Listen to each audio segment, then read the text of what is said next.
ಪರಿಶುದ್ಧ ನಾಮಕ್ಕೆ ಸ್ತೋತ್ರ ಉಂಟಾಗಲಿ. ಈ ಒಂದು ಸಮಯದಲ್ಲಿ ಕೂಡ ನಿನ್ನ ಮಕ್ಕಳಾದಂತ ನಾವೆಲ್ಲರೂ ಒಂದುಗೂಡಿ ನಿನ್ನ ನಾಮವನ್ನು ಮಹಿಂಪಡಿಸುವ ಹಾಗೆ ಉದಯ ಕಾಲದಲ್ಲಿ ನಿನ್ನ ಪಾದ ಸನ್ನಿಧಿಯಲ್ಲಿ ಕುಳಿತು ನಿನ್ನ ಮಾತುಗಳನ್ನು ಧ್ಯಾನಿಸುವಂತೆ ನೀನು ಕೊಟ್ಟಂತ ಒಂದು ಒಳ್ಳೆ ಕರ್ತನೆ ಸಮಯಕ್ಕಾಗಿ ನಿನಗೆ ಸ್ತೋತ್ರಗಳನ್ನು ಸಲ್ಲಿಸ್ತಾ ಇದ್ದೇವೆ. ನಮ್ಮನ್ನು ಸಜೀವರ ಲೆಕ್ಕದಲ್ಲಿ ಇಟ್ಟಿದ್ದಕ್ಕಾಗಿ ಸ್ತೋತ್ರ ಕರ್ತನೆ. ಈ ಒಂದು ಸಮಯದಲ್ಲಿ ನಮ್ಮೊಂದಿಗೆ ಮಾತನಾಡಿ ನಮ್ಮನ್ನು ಬಲಪಡಿಸಿ ಆಶೀರ್ವದಿಸಿ ಕೃಪೆಯನ್ನು ತುಂಬಿಸಿ ನಡೆಸಬೇಕೆಂಬುದಾಗಿ ಯೇಸುವಿನ ನಾಮದಲ್ಲಿ ಬೇಡುತ್ತೇವೆ ತಂದೆಯೇ, ಆಮೇನ್. Praise the lord. ಎಲ್ಲರಿಗೆ ಪ್ರೈಸ್ ದ ಲಾರ್ಡ್. ಈ ಒಂದು ಸಮಯದಲ್ಲಿ ನಾವು ಈ ದಿನದ ಜುಲೈ 4ನೇ ದಿನವನ್ನು ನಾವು ನೋಡುವಂತೆ ದೇವರು ಸಹಾಯ ಮಾಡಿದ್ದಾರೆ. ಈ ದಿನದ ಮುಖ್ಯ ತಲೆಬರಹ ರಾಜ್ಯವನ್ನು ಹುಡುಕಿ, ಮೊದಲು ರಾಜ್ಯವನ್ನು ಹುಡುಕಿ ಅಂದ್ರೆ ದೇವರ ರಾಜ್ಯವನ್ನು ಹುಡುಕಿ. ಮತ್ತು ಸತ್ಯವೇದದ ವಾಕ್ಯದ ಧ್ಯಾನ ಮತ್ತಾಯನ ಬರೆದ ಸುವಾರ್ತೆ 6ನೇ ಅಧ್ಯಾಯ 33 ಮತ್ತು 34ನೇ ವಚನವನ್ನು ಈ ದಿನದಲ್ಲಿ ನಾವು ಧ್ಯಾನ ಮಾಡಿಕೊಳ್ಳುವಂತವರಾಗಿದ್ದು.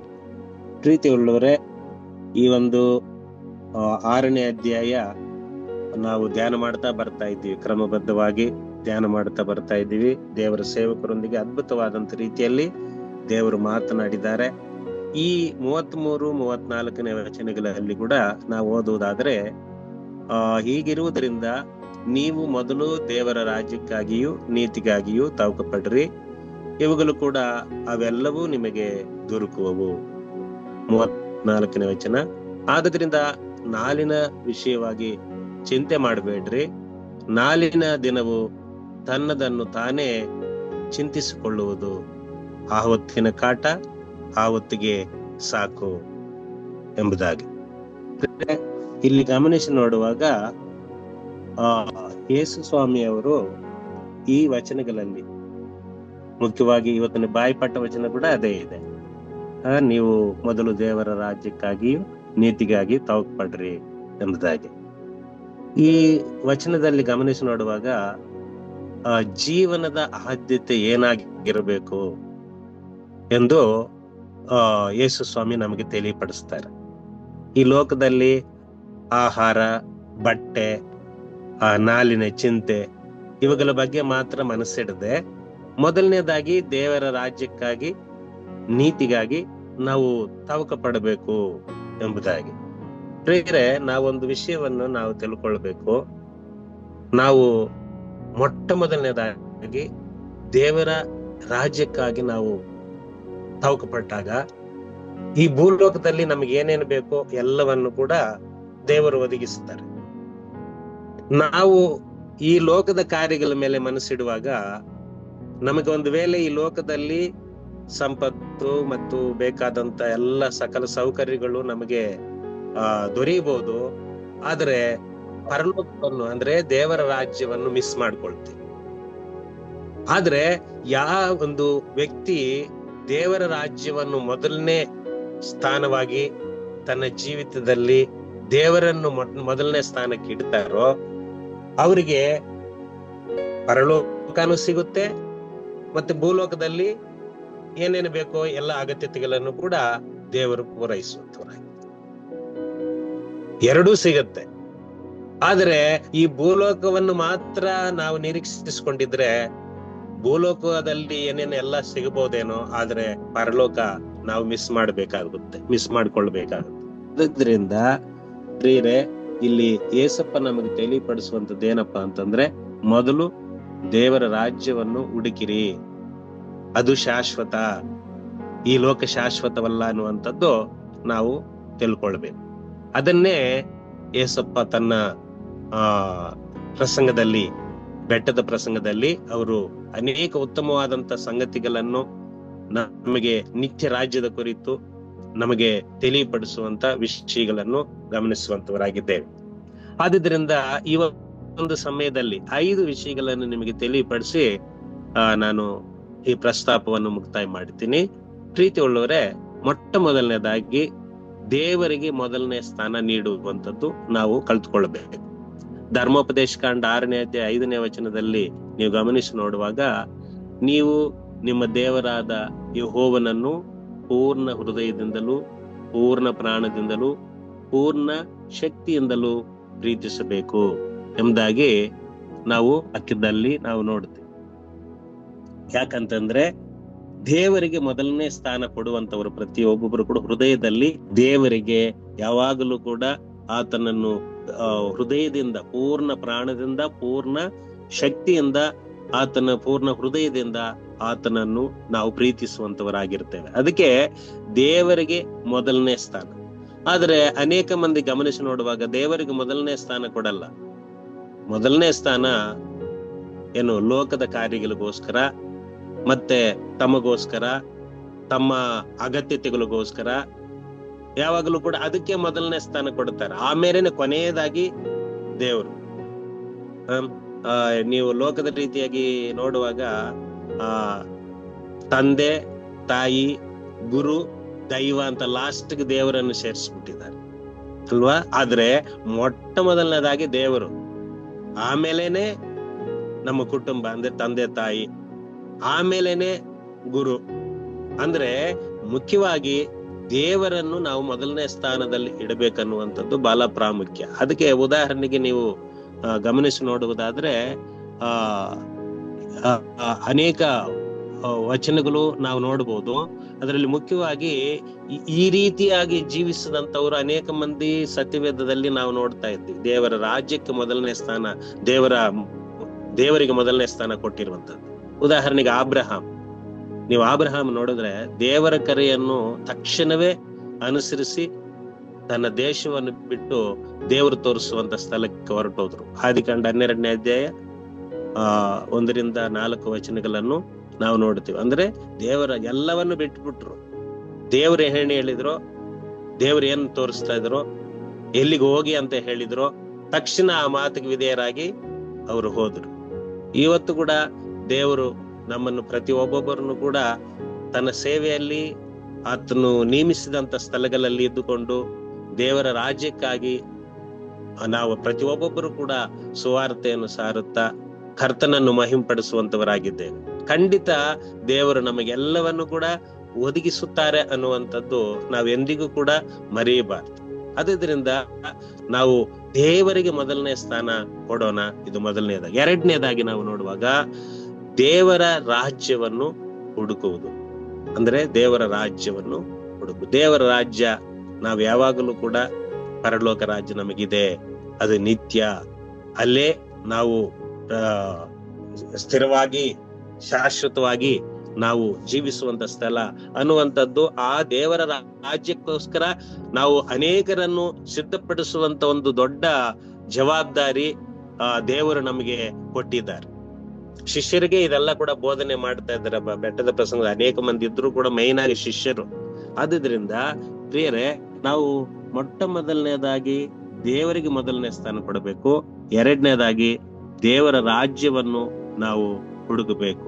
ಅದಕ್ಕೆ ರೋಮಾಪುರದವರಿಗೆ ಮತ್ತೆ ಪತ್ರಿಕೆ 14ನೇ ಅಧ್ಯಾಯ 17ನೇ ವಚನದಲ್ಲಿ ನಾವು ನೋಡುತ್ತೇವೆ. ಯಾಕಂದ್ರೆ ತಿನ್ನುವುದು ಕುಡಿಯುವುದು ದೇವರ ರಾಜ್ಯವಲ್ಲ, ನೀತಿಯು ಸಮಾಧಾನವು ಪವಿತ್ರಾತ್ಮನಿಂದ ಆಗುವ ಆನಂದವಾಗಿದೆ. ಅದೇ ನಮಗೆ ಆನಂದ. ಇದರಲ್ಲಿ ನೀತಿಯು ಸಮಾಧಾನವು ಪವಿತ್ರಾತ್ಮನಿಂದ ಆಗುವ ಆನಂದ, ಅದನ್ನು ನಾವು ಅನುಭವಿಸಬೇಕೆ ಹೊರತು ಈ ಲೋಕದಲ್ಲಿ ತಿನ್ನೋದ್ರಿಂದ ಕುಡಿಯೋದ್ರಿಂದ ದೇವರ ರಾಜ್ಯವನ್ನು ನಾವು ಸಂಪಾದನೆ ಮಾಡಿಕೊಳ್ಳೋಕೆ ಆಗೋದಿಲ್ಲ. ಆದ್ದರಿಂದನೇ ನಾವು ದೇವರ ರಾಜ್ಯವನ್ನು ಹುಡುಕುವುದಕ್ಕೆ ನಾವು ಯಾವಾಗಲೂ ಕೂಡ ಪ್ರಯತ್ನ ಪಡಬೇಕು. ದೇವರ ರಾಜ್ಯವನ್ನು ಹುಡುಕುವಾಗ ಅನೇಕ ವಿಧವಾದಂತ ಕಷ್ಟಗಳು, ಸಮಸ್ಯೆಗಳು, ಹಿಂಸೆ, ನಿಂದೆ, ಅವಮಾನ ಇವೆಲ್ಲ ಕೂಡ ಇರ್ತದೆ. ಆದ್ರೆ ಅದನ್ನೆಲ್ಲ ಲೆಕ್ಕಕ್ಕೆ ತೆಗೆದುಕೊಳ್ಳದೆ ನಾವು ದೇವರ ರಾಜ್ಯಕ್ಕಾಗಿ ನಾವು ತಾವಕ ಪಡುವಂತದ್ದು ಬಹಳ ಪ್ರಾಮುಖ್ಯ. ಸತ್ಯವೇದದಲ್ಲಿ ಉದಾಹರಣೆಯಾಗಿ ನಾವು ಮೋಶೆಯನ್ನು ನೋಡಬಹುದು. ಅವ್ರೇನ್ ಮಾಡಿದ್ರು, ಅರಮನೆಯಲ್ಲಿ ಸುಖವಾಗಿ ಬಾಳ್ತಾ ಇದ್ದಂತ ವ್ಯಕ್ತಿ ಅದನ್ನೆಲ್ಲ ಬಿಟ್ಟು ದೇವರ ಜನರೊಂದಿಗೆ ಕಷ್ಟವನ್ನು ಆರಿಸಿಕೊಂಡು ಏನು ಅರಣ್ಮನೆ ಬಿಟ್ಟೆ ಬಂದ್ಬಿಟ್ರು.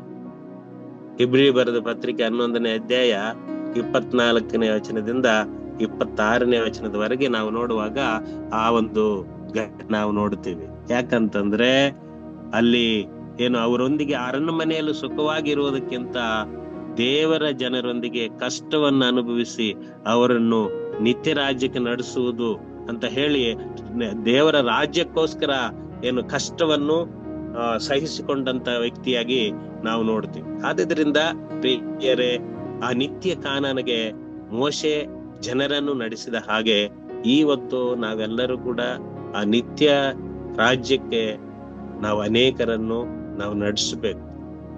ಈ ಲೋಕದ ದಾಸತ್ವದಿಂದ ಅಂತಂದ್ರೆ ಐಗುಪ್ತ ಅಂತಂದ್ರೆ ಅದು ಈ ಲೋಕಕ್ಕೆ ಸೂಚನೆ, ಪರೋ ಅಂದ್ರೆ ಸೈತಾನನಿಗೆ ಸೂಚನೆ. ಅನೇಕ ಮಂದಿ ಇವತ್ತು ಸೈತಾನನ ಬಂಧನದಲ್ಲಿದ್ದಾರೆ, ಈ ಲೋಕದ ಜಂಜಾಟದಲ್ಲಿ ಸಿಲುಕೊಂಡಿದ್ದಾರೆ. ಅಂತವರನ್ನು ಬಿಡಿಸಿ ಸುವಾರ್ತೆ ಸಾರಿ ರಕ್ಷಣಾ ಮಾರ್ಗದಲ್ಲಿ ನಡೆಸಿ ಅವರನ್ನು ದೇವರ ರಾಜ್ಯಕ್ಕೆ ಸಿದ್ಧಪಡಿಸುವಂತ ಒಂದು ಕಾರ್ಯದಲ್ಲಿ ನಾವು ಪ್ರತಿಯೊಬ್ಬೊಬ್ಬರು ಕೂಡ ಕಷ್ಟಗಳನ್ನು ಸಹಿಸಿಕೊಳ್ಳಬೇಕು, ನಿಂದೆಗಳನ್ನು ಅವಮಾನಗಳನ್ನು ಸಹಿಸಿಕೊಂಡು ನಾವು ದೇವರ ರಾಜ್ಯವನ್ನು ಹುಡುಕುವಂಥದ್ದು ಬಹಳ ಪ್ರಾಮುಖ್ಯ ಪ್ರಿಯರೇ. ಮತ್ತೆ ಮೂರನೇದಾಗಿ ನಾವು ನೋಡುವಾಗ ದೇವರ ನೀತಿಯನ್ನು ಹುಡುಕುವುದು ಅಂದ್ರೆ ದೇವರ ಚಿತ್ತದಂತೆ ಬದುಕಬೇಕು. ದೇವರ ಚಿತ್ತದಂತೆ ನಾವು ಬದುಕುವಂಥದ್ದು ಬಹಳ ಪ್ರಾಮುಖ್ಯ. ಅದರಲ್ಲೇ ನಮಗೆ ಸಂತೋಷ. ದೇವರ ಚಿತ್ತ ಏನಿದೆ? ಅಪ್ಪ, ನೀವು ಕರೆದಾತನು, ನಿನ್ನ ಚಿತ್ತ ನನ್ನ ಜೀವನದಲ್ಲಿ ನೀವು ಏನಿಟ್ಟಿದ್ದರೋ ಆ ಚಿತ್ತವನ್ನು ನೀನು ನೆರವೇರಿಸು ಎಂಬುದಾಗಿ ದೇವರ ಚಿತ್ತವಂತಂತೆ ನಾವು ಜೀವಿಸುವುದನ್ನು ನಾವು ಕಲಿಬೇಕು. ಅದೇ ದೇವರ ನೀತಿಯನ್ನು ಹುಡುಕುವುದಂತಂದ್ರೆ ದೇವರ ಚಿತ್ತದ ಪ್ರಕಾರ ನಡೆಯುವುದು. ಅದಕ್ಕೆ ಮೇಕನ ಪ್ರವಚನಗಂತ 6ನೇ ಅಧ್ಯಾಯ 8ನೇ ವಚನದಲ್ಲಿ ನಾವು ನೋಡುತ್ತೇವೆ. ಅಲ್ಲಿ 3 ವಿಷಯಗಳ ಬಗ್ಗೆ ನಮ್ಮಿಂದ ದೇವರು ಎದುರು ನೋಡ್ತಾರೆ. ಏನಪ್ಪಾ ಅಂತಂದ್ರೆ ನ್ಯಾಯವನ್ನು ಆಚರಿಸುವುದು, ಕರುಣೆಯಲ್ಲಿ ಆಸಕ್ತರಾಗಿರುವುದು, ದೇವರಿಗೆ ನಮ್ರವಾಗಿ ನಡೆದುಕೊಳ್ಳುವುದು. ಇದೇ ದೇವರು ಇಷ್ಟಪಡ್ತಾ ಇರ್ತಾರೆ ನಮ್ಮನ್ನು. ಅಂದ್ರೆ ದೇವರ ಚಿತ್ತವನ್ನು ನಾವು ಯಾವಾಗಲೂ ಕೂಡ ದೇವರು ಏನು ಇಷ್ಟಪಡ್ತಾರೋ ಅದನ್ನು ನಾವು ಯಾವಾಗ ಜೀವಿಸುವುದಕ್ಕೆ ದಿನಾಲೂ ಕೂಡ ನಾವು ಪ್ರಯತ್ನ ಪಡ್ತಾನೆ ಇರಬೇಕು. ಆದ್ರಿಂದ ಪ್ರಿಯರೇ, ಈ ಒಂದು ಸಮಯದಲ್ಲಿ ಮೊದಲನೇದಾಗಿ ದೇವರ ರಾಜ್ಯವನ್ನು ನಾವು ದೇವರಿಗೆ ಮೊದಲನೇ ಸ್ಥಾನ ಕೊಡಬೇಕು. ಎರಡನೇದು ದೇವರ ರಾಜ್ಯವನ್ನು ಹುಡುಕಬೇಕು. ಮೂರನೇದಾಗಿ ದೇವರ ನೀತಿಯನ್ನು ಹುಡುಕುವುದಂದ್ರೆ ದೇವರ ಚಿತ್ತದಂತೆ ನಾವು ಬದುಕಬೇಕು. ಅದಕ್ಕೆ ನೀವು ಮರಿಯಲ್ಲಿ ನಾವು ನೋಡ್ತೀವಿ, ಯೇಸು ಸ್ವಾಮಿ ತಾಯಿಯನ್ನು ಅವರು ದೇವರ ಚಿತ್ತಕ್ಕೆ ತಮ್ಮನ್ನು ಒಪ್ಪಿಸ್ಬಿಟ್ರು. ನಿನ್ನ ಚಿತ್ತದಂತೆ ನನಗಾಗಲಿ ಅಂತ ಹೇಳಿ ದೇವರ ಚಿತ್ತವನ್ನೇ ಬಯಸಿದ್ರು. ಯೇಸು ಸ್ವಾಮಿ ನಮಗೆಲ್ಲರಿಗೂ ಕೂಡ ಮಾದರಿ. ಏನು ದೇವರ ಚಿತ್ತ ಏನಿದೆ ಅದನ್ನೇ ಅವ್ರೇನ್ ಮಾಡಿದ್ರು, ಬಯಸಿದ್ರು, ಅದನ್ನೇ ಮಾಡಿದ್ರು. ಅವ್ರಂತಾರೆ, ತಂದೆಯ ಚಿತ್ತವನ್ನು ನೆರವೇರಿಸುವುದೇ ನನ್ನ ಆಹಾರ ಅಂತ ಹೇಳಿ. ಅದು ಯೋಹಾನ 4:34 ಬರುತ್ತೆ. ಅಂದ್ರೆ ಅವರಿಗೆ ಮೇನ್ ಆಹಾರ ಯಾವ್ದಪ್ಪ ಅಂತಂದ್ರೆ ಶಾರೀರಿಕ ಆಹಾರಕ್ಕಿಂತ ಆತ್ಮಿಕ ಆಹಾರವನ್ನು ಇಲ್ಲಿ ಎತ್ತಿ ತೋರಿಸುವಂತದ್ದು ನಾವು ನೋಡ್ತಾ ಇರ್ತೀವಿ. ಅಂದ್ರೆ ನಮ್ಮ ಶಾರೀರಿಕ ಆಹಾರವನ್ನು ಅದನ್ನೇ ಹೆಚ್ಚಾಗಿ ಬಯಸ್ತಾ ಇರ್ತೀವಿ. ಆದ್ರೆ ಆತ್ಮಿಕ ಆಹಾರವನ್ನು ನಾವು ಯಾವಾಗಲೂ ಕೂಡ ಅದರ ವಿಷಯದಲ್ಲಿ ತಾವಕು ಪಡುವಂತದ್ದು ಕಡಿಮೆ. ಅದಕ್ಕೆ ನಾವು ಆತ್ಮಿಕ ಆಹಾರವನ್ನೇ ನಾವು ತೆಗೆದುಕೊಳ್ಳಬೇಕು, ಇತರರಿಗೆ ಕೂಡ ಕೊಡುವಂತದ್ದು ಬಹಳ ಪ್ರಾಮುಖ್ಯ. ಅದಕ್ಕೆ ಆದ್ಯತೆ ನಾವು ಕೊಡಬೇಕನ್ನೋದೇ ಇಲ್ಲಿ ನಾವು ನೋಡ್ತೇವೆ. ಆದ್ರಿಂದ ದೇವರ ಚಿತ್ತವನ್ನು ನಾವು ಯಾವಾಗಲೂ ಕೂಡ ದೇವರ ಚಿತ್ತವನ್ನು ಬಯಸಿ ನಾವು ಈ ಲೋಕದಲ್ಲಿ ಜೀವಿಸುವಂತದ್ದು ಬಹಳ ಪ್ರಾಮುಖ್ಯ. ಆದ್ರಿಂದ ನಮ್ಮ ಆಹಾರ, ಯೇಸು ಸ್ವಾಮಿಯವರು ಯಾವ ರೀತಿ ದೇವರ ಚಿತ್ತವನ್ನು ನೆರವೇರಿಸುವುದೇ ನನ್ನ ಆಹಾರ ಅಂದ್ರಲ್ಲ, ಅದೇ ತರ ನಾವು ಕೂಡ ದೇವರ ಚಿತ್ತವನ್ನು ನಾವು ನೆರವೇರಿಸುವಾಗ, ಅದಕ್ಕಾಗಿ ನಾವು ತವಕ ಪಡುವಾಗ ಖಂಡಿತ ದೇವರು ನಮ್ಮನ್ನು ಎಂದಿಗೂ ಕೂಡ ಕೈ ಬಿಡಲ್ಲ. ಆತನು ನಮ್ಮನ್ನು ನಡೆಸುವ ಆತನು, ನಮ್ಮನ್ನು ಪೋಷಿಸುವ ನಮಗೆ ಜಯವನ್ನು ಕೊಡುವಂತ ದೇವರು ಆತನಾಗಿದ್ದಾನೆ. ಇದು ಮೂರನೇದಾಗಿ. ನಾಲ್ಕನೇದಾಗಿ ನಾವು ನೋಡುವಾಗ ಚಿಂತೆಯ ಬದಲು ನಮ್ಮಲ್ಲಿ ವಿಶ್ವಾಸವಿರಬೇಕು. ಚಿಂತೆಗೆ ಬದಲು ವಿಶ್ವಾಸ. ಯಾಕಂದ್ರೆ ನಾವು ಈ ಲೋಕದ ಚಿಂತೆಯಲ್ಲಿ ನಾವು ಇದ್ಬಿಟ್ರೆ ನಾವು ದೇವರ ಮೇಲೆ ಇರುವಂತ ನಂಬಿಕೆ ನಾವು ಕಳ್ಕೊಳ್ತಾ ಇರ್ತೀವಿ. ಅದಕ್ಕೆ ನಾವು ಯಾವತ್ತೂ ಕೂಡ ಚಿಂತೆ ಮಾಡಬಾರ್ದು.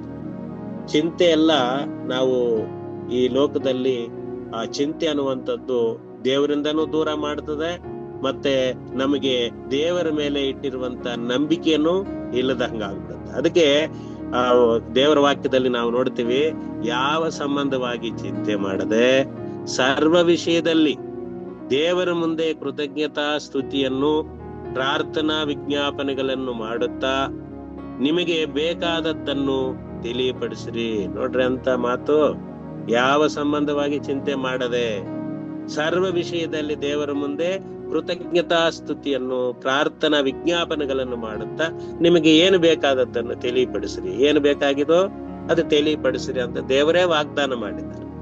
ಆದುದರಿಂದ ನಾವು ದೇವರಲ್ಲಿ ನಾವು ಬೇಡುವಂಥದ್ದು, ಆತನಿಗೆ ಕೃತಜ್ಞತಾ ಸ್ತುತಿಗಳನ್ನು ಸಲ್ಲಿಸುವಂಥದ್ದು ದೇವರು ನಮಗೆ ಕೊಟ್ಟಿರುವಂತ ವಾಗ್ದಾನ. ಇದನ್ನು ನಾವು ಯಾವಾಗಲೂ ಕೂಡ ಮರೆಯಬಾರದು. ಆದ್ರಿಂದ ಪ್ರಿಯರೇ, ಯಾವುದಕ್ಕೂ ಚಿಂತೆ ಮಾಡಬೇಡ್ರಿ. ಯಾವುದನ್ನು ನಾವು ಏನು ಈ ಲೋಕದ ಕಾರ್ಯಗಳಿಗೋಸ್ಕರ ಚಿಂತೆ ಪಡುವಂತ ಅವಶ್ಯಕತೆನೇ ಇಲ್ಲ. ದೇವರು ಆಲ್ರೆಡಿ ನಮ್ಮನ್ನು ತಾಯಿ ಗರ್ಭದಲ್ಲೇ ನಮ್ಮನ್ನು ಹೆಸರಿಡಿದು ಕರೆದಂತ ದೇವರು, ರೂಪಿಸಿದಂತ ದೇವರು, ತಾಯಿ ಗರ್ಭದಿಂದ ಬರಮಾಡಿದಂತ ದೇವರು, ನಮ್ಮನ್ನು ಈ ಲೋಕದಲ್ಲಿ ಯಾವ ಉದ್ದೇಶಕ್ಕಾಗಿ ಇವರು ಜನಿಸಬೇಕು, ಇವರು ಇರಬೇಕು ಅನ್ನೋದು ಆಲ್ರೆಡಿ ನಮ್ಮ ವಿಷಯದಲ್ಲಿ ಎಲ್ಲ ಪ್ಲಾನ್ ಮಾಡಿ ಈ ಲೋಕದಲ್ಲಿ ನಮ್ಮನ್ನು ಕಲಿಸಿದ್ದಾರೆ. ಆತನ ಚಿಂತೆ ನಡೀತದೆ.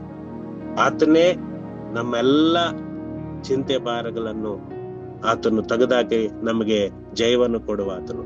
ಆದ್ರಿಂದ ಫಿಲಿಪ್ಪಿ 4:6 ಈ ಮಾತನ್ನು ನಾವು ನೋಡ್ತೀವಿ. ಯಾವ ಸಂಬಂಧವಾಗಿ ಚಿಂತೆ ಮಾಡದೆ, ಯಾವ ಸಂಬಂಧವಾಗಿ ಸರ್ವ ವಿಷಯದಲ್ಲಿ ದೇವರ ಮುಂದೆ ಕೃತಜ್ಞತಾ ಸ್ತುತಿ ಮಾಡ್ರಿ. ಅದೇ ನಮ್ಮ ಕೆಲಸ. ಆತನ ಕೃತಜ್ಞತಾ ಸ್ತುತಿ ಸಲ್ಲಿಸುವಂತದ್ದು ಬಹಳ ಪ್ರಾಮುಖ್ಯ. ಆದ್ರಿಂದ ಪ್ರಿಯರೇ, ಈ ಒಂದು ಸಮಯದಲ್ಲಿ ಅದೇ ರೀತಿ ದೇವರ ನಮ್ಮ ಅಗತ್ಯತೆಗಳೆಲ್ಲ ತಿಳಿದಿದ್ದಾರೆ ಅಂತ ಹೇಳಿ ತಿಳ್ಕೊಂಡು 5ನೇದಾಗಿ ಮತ್ತಾಯನು ಬರೆದ ಸುವಾರ್ತೆ 6ನೇ ಅಧ್ಯಾಯ 8ನೇ ವಚನ 32ನೇ ವಚನ ನೀವು ನೋಡುವಾಗ ಈ ಮಾತುಗಳು ನಮಗೆ ಕಂಡು ಬರುತ್ತದೆ. ಏನು, ನೀವು ಅವರ ಹಾಗೆ ನೀವೇನ್ ಆಗಬೇಡಿ. ನೀವು ನಿಮ್ಮ ತಂದೆಯನ್ನು ಬೇಡಿಕೊಳ್ಳುವಕ್ಕಿಂತ ಮುಂಚೆ ನಿಮಗೆ ಏನೇನು ಅಗತ್ಯವಿದೆ ಎಂಬುದು ಆತನಿಗೆ ತಿಳಿದಿದೆ ಅಂತ ಹೇಳಿ ನಾವು ನೋಡ್ತೀವಿ. ಅದರಿಂದ 5 ವಿಷಯಗಳನ್ನು ಮನದಟ್ಟು ಮಾಡಿಕೊಂಡು ನಾವು ಈ ಲೋಕದಲ್ಲಿ ನಾವು ಉತ್ತಮರಾಗಿ ದೇವರ ರಾಜ್ಯವನ್ನು ನಾವು ಕಟ್ಟೋಣ, ಅನೇಕರನ್ನು ದೇವರ ರಾಜ್ಯಕ್ಕೆ ಸಿದ್ಧಪಡಿಸೋಣ. ಅದೇ ತರ ಈ ಒಂದು ದಿನದಲ್ಲಿ ಕೂಡ ನಮ್ಮ ಜೀವನಕ್ಕೆ ಅನ್ವಯಿಸಿಕೊಳ್ಳುವಂಥದ್ದು ಏನಪ್ಪಾ ಅಂದ್ರೆ, ದೇವರ ರಾಜ್ಯಕ್ಕೆ ಆದ್ಯತೆ ನೀಡಿ. ಆ ಒಂದು ನಿಟ್ಟಿನಲ್ಲಿ ಒಂದು ಸುವಾರ್ಥ ಸೇವಕರು ಅವರ ಜೀವನ ಚರಿತ್ರೆ ನಾವು ಗಮನಿಸಿ ನೋಡುವಾಗ, ಥಾಮಸ್ ಜಾನ್ ಬರ್ನಾರ್ಡ್ ಅವರು ಜುಲೈ 4ನೇ ತಾರೀಕು 1845 ಸೆಪ್ಟೆಂಬರ್ 19, 1905 ಅವರು ಜೀವಿಸಿರುವಂತದ್ದು. ಹೆಚ್ಚು ಕಡಿಮೆ 60 ವರ್ಷಗಳು ಅವರು ಈ ಲೋಕದಲ್ಲಿ ಅವರು ಜೀವನ ಮಾಡಿದ್ದಾರೆ. ಕರ್ತನ ಸೇವೆಯನ್ನು ಅದ್ಭುತವಾದಂತ ರೀತಿಯಲ್ಲಿ ನಡೆಸಿದ್ದಾರೆ. 1845 ಡಬ್ಲಿನ್ ನಲ್ಲಿ ಜನಿಸಿದ ಥಾಮಸ್ ಜಾನ್ ಇಂಗ್ಲೆಂಡ್ ನಲ್ಲಿ ಪ್ರಸಿದ್ಧ ಲೋಕೋಪಕಾರಿಯಾಗಿದ್ದರು. ಮೂಲತಃ ವೈದ್ಯರಾಗಿ ತರಬೇತಿ ಪಡೆದು ಅವರು ನಿರಾಶ್ರಿತ ಮತ್ತು ನಿರ್ಗತಿಕ ಮಕ್ಕಳನ್ನು ರಕ್ಷಿಸಲು ಬದಲಾಗಿ ತಮ್ಮನ್ನು ತಾವು ತೊಡಗಿಸಿಕೊಂಡು 1867 ಅವರು ಲಂಡನ್ ನಲ್ಲಿ ತಮ್ಮ ಮೊದಲ ಮನೆಯನ್ನು ತೆರೆದರು. ಅದು ಬರ್ನಾರ್ಡ್ ರವರ ದತ್ತ ಸಂಸ್ಥೆಯಾಗಿ ಬೆಳೆಯಿತು. ಅವರು ಜೀವಿತಾವಧಿಯಲ್ಲಿ ಅವರ ಸಂಸ್ಥೆಯು 60,000ಕ್ಕೂ ಹೆಚ್ಚು ಮಕ್ಕಳನ್ನು ನೋಡ್ಕೊಳ್ತಾರೆ ಮತ್ತು ಆಶ್ರಯ, ಶಿಕ್ಷಣ ಮತ್ತು ಕ್ರೈಸ್ತ ಬೋಧನೆಯನ್ನು ಒದಗಿಸಿದ್ರು. ಅವರ ಧ್ಯೇಯವಾಗಿದ್ದೇನಂತಂದ್ರೆ, ಯಾವುದೇ ನಿರ್ಗತಿಕ ಮಗು ಪ್ರವೇಶವನ್ನು ಎಂದಿಗೂ ನಿರಾಕರಿಸಬಾರದು ಅಂತ ಹೇಳಿ ಬರ್ನಾಲ್ಡ್ ಅವರು ಕೆಲಸವು ಬ್ರಿಟನ್ ನಲ್ಲಿ ಮಕ್ಕಳ ಕಲ್ಯಾಣವನ್ನು ಅವರು ಪರಿವರ್ತಿಸಿತು ಅಂತ ಹೇಳಿ ನಾವು ನೋಡ್ತೀವಿ. ಈ ರೀತಿ ಅನೇಕ ಸೇವೆಗಳನ್ನು ಮಾಡಿ ಕರ್ತನ ನಾಮವನ್ನು ಮಹಿಂಪಡಿಸಿದಂತ ದೇವರ ರಾಜ್ಯಕ್ಕೆ ತಾಕುಪಟ್ಟಂತ ಅನೇಕ ಮಂದಿ ನಾವು ಸೇವಕರನ್ನು ನಾವು ನೋಡಬಹುದು. ಪ್ರತಿ ದಿನಾಲೂ ಕೂಡ ಒಂದೊಂದು ಮಿಷನರಿ ಜೀವನ ಚರಿತ್ರೆಯನ್ನು ನೋಡುವಾಗ ನಮ್ಮೆಲ್ಲರಿಗೂ ಕೂಡ ಒಂದು ದೊಡ್ಡ ಉಜ್ಜೀವನವನ್ನು ಉಂಟು ಮಾಡುವಂತ ರೀತಿಯಲ್ಲಿ ನಾವು ಸೇವಕರನ್ನು ಅವರು ಮಾಡಿದಂತ ಸೇವೆ, ಪ್ರಯಾಸ ಅದೆಲ್ಲವನ್ನು ಕೂಡ ಎಲ್ಲ ಕಷ್ಟಗಳನ್ನು ಸಹಿಸಿಕೊಂಡು ದೇವರ ರಾಜ್ಯಕ್ಕಾಗಿ, ನೀತಿಗಾಗಿ ತಾಕುಪಟ್ರು. ಅದರಂತೆ ನಾವು ಕೂಡ ಜೀವಿಸೋಣ. ಕರ್ತನ ಈ ಉದಯ ಕಾಲದಲ್ಲಿ ನಮ್ಮೊಟ್ಟಿಗೆ ಮಾತನಾಡಿದ್ದಾರೆ. ಈ 5 ವಿಷಯಗಳನ್ನು ಕೂಡ ನಾವು ಮನದಟ್ಟು ಮಾಡಿಕೊಂಡು ಕರ್ತನ ಸೇವೆಯಲ್ಲಿ ನಾವೆಲ್ಲರೂ ಕೂಡ ಮುಂದೆ ಸಾಗೋಣ, ಪ್ರಾರ್ಥನೆ ಮಾಡೋಣ. ಕೃಪಾ ಭರಿತನಾದಂತಹ ನಮ್ಮ ತಂದೆಯಾದ ದೇವರೇ, ನಿನ್ನ ನಾಮಕ್ಕೆ ಕೋಟಿ ಕೋಟಿ ಸ್ತೋತ್ರಗಳು. ಅಪ್ಪ, ಇದುವರೆಗೆ ನಮ್ಮನ್ನು ಕಣ್ಮನಂತೆ ಕಾಪಾಡಿ ಅಪ್ಪ ನಿನ್ನ ಸೇವೆಯಲ್ಲಿ ಬಲವಾಗಿ ಉಪಯೋಗಿಸಿಕೊಂಡಿದ್ದೀರಿ. ಅನೇಕ ಆತ್ಮಗಳನ್ನು ಕರ್ತನೆ ನಮಗೆ ಕೊಟ್ಟಿದ್ದೀರಿ. ಆ ಆತ್ಮಗಳನ್ನು ನಿನ್ನ ರಾಜ್ಯಕ್ಕೆ ನಾವು ಸಿದ್ಧಪಡಿಸಬೇಕು ಕರ್ತನೆ. ಇಲ್ಲಿ ಅನೇಕ ಕರ್ತನೆ ವಿಷಯಗಳನ್ನು ನಾವು ತಿಳ್ಕೊಂಡಿದ್ದೇವೆ ಅಪ್ಪ. ಕರ್ತನೆ, ನಿನಗೆ ಮೊದಲನೇ ಸ್ಥಾನ ಕೊಡಬೇಕು ಅಪ್ಪ. ನಿನ್ನ ರಾಜ್ಯಕ್ಕಾಗಿ, ನೀತಿಗಾಗಿ ನಾವು ತಾವುಕೊಬೇಕು. ಚಿಂತೆಯನ್ನು ಬಿಟ್ಟು ವಿಶ್ವಾಸದಿಂದ ನಾವು ಜೀವಿಸಬೇಕು ಅಪ್ಪ. ನಮ್ಮ ಅಗತ್ಯತೆಗಳನ್ನು ನೀವು ಪೂರೈಸುವಂತ ದೇವರೆಂಬುದಾಗಿ ನಾವು ತಿಳ್ಕೊಂಡಿದ್ದೇವೆ ಅಪ್ಪ. ಕರ್ತನೆ, ಈ ಲೋಕದಲ್ಲಿ ನಮ್ಮನ್ನು ಬಲವಾಗಿ ಪ್ರತಿಯೊಬ್ಬ ಸೇವಕರನ್ನು ನೀವು ಬಲವಾಗಿ ಉಪಯೋಗಿಸಿರಿ. ಮತ್ತು ನಮ್ಮ ನಿರ್ದೇಶಕರು ಮತ್ತು ಉಪನಿರ್ದೇಶಕರು ಮತ್ತು ಅವರ ಮಕ್ಕಳು ಮಾಡುವಂತ ಎಲ್ಲ ಕರ್ತನೆ ವಿದ್ಯಾಭ್ಯಾಸ ಮತ್ತು ಅವರ ಯೋಜನೆಗಳು ಎಲ್ಲವನ್ನು ನೀನು ನೆರವೇರಿಸಿಕೊಡು ಕರ್ತನೆ ಅಪ್ಪ. ಈ ಜೂಮಲ್ಲಿ ಇರುವಂತ ಎಲ್ಲ ಸೇವಕರನ್ನು, ಎಲ್ಲ ವಿಶ್ವಾಸಿಗಳನ್ನು ಮತ್ತು ಸಭೆ ಹಿರಿಯರನ್ನು ಮತ್ತು ಪ್ರತಿಯೊಬ್ಬೊಬ್ಬರನ್ನು ಕೂಡ ಆಶೀರ್ವದಿಸಿ ಕೃಪೆಯಿಂದ ತುಂಬಿಸಿ ನಡೆಸು. ನಾವು ಅಪ್ಪ ನಿನ್ನ ರಾಜ್ಯಕ್ಕಾಗಿ ನಾವು ತವಕ ಪಡಬೇಕು ಸ್ವಾಮಿ. ನೀತಿಗಾಗಿ ನಾವು ತವಕ ಪಡಬೇಕು. ಆಗ ಈ ಭೂಲೋಕದಲ್ಲಿ ಏನೇನು ಬೇಕು ಅದೆಲ್ಲವನ್ನು ಕೊಡ್ತೀನಿ ಎಂಬುದಾಗಿ ಅಪ್ಪ ನಾವು ಕರ್ತನೆ ಈ ಒಂದು ದಿನದಲ್ಲಿ ತಿಳ್ಕೊಂಡಿದ್ದೇವೆ. ಇದನ್ನು ನಾವು ಯಾವಾಗಲೂ ಕೂಡ ಕರ್ತನೆ ಮರೆಯದೆ ಅಪ್ಪ ನಮ್ಮ ಈ ಶ್ರೇಷ್ಠ ಹೋರಾಟವನ್ನು ಹೋರಾಡ್ಲಿಕ್ಕೆ ನಾವು ಶಕ್ತರಾಗುವಂತೆ ನಿನ್ನ ಪವಿತ್ರ ಆತ್ಮನ ಅಭಿಷೇಕದಿಂದ ತುಂಬಿಸಿ, ಆತ್ಮನ ವರಗಳಿಂದ ತುಂಬಿಸಿ ನಮ್ಮನ್ನು ಬಲವಾಗಿ ಉಪಯೋಗಿಸಿಕೊಳ್ಳಬೇಕೆಂಬುದಾಗಿ, ಒಳ್ಳೆ ಆರೋಗ್ಯ, ಬಲ, ಶಕ್ತಿ, ಜ್ಞಾನ, ವಿವೇಕವನ್ನು ಕೊಟ್ಟು ನಡೆಸುತ್ತಾ ಬರಬೇಕೆಂಬುದಾಗಿ ನಮ್ಮ ರಕ್ಷಕನು, ಒಡೆಯನು, ದೇವಾದಿದೇವನು, ರಾಜಾದಿರಾಜನು, ಮೃತ್ಯುಂಜಯನು ಆಗಿರುವ ಯೇಸುವಿನ ನಾಮದಲ್ಲಿ ಬೇಡಿ ಹೊಂದಿದ್ದೇವೆ ತಂದೆಯೇ, ಆಮೆನ್.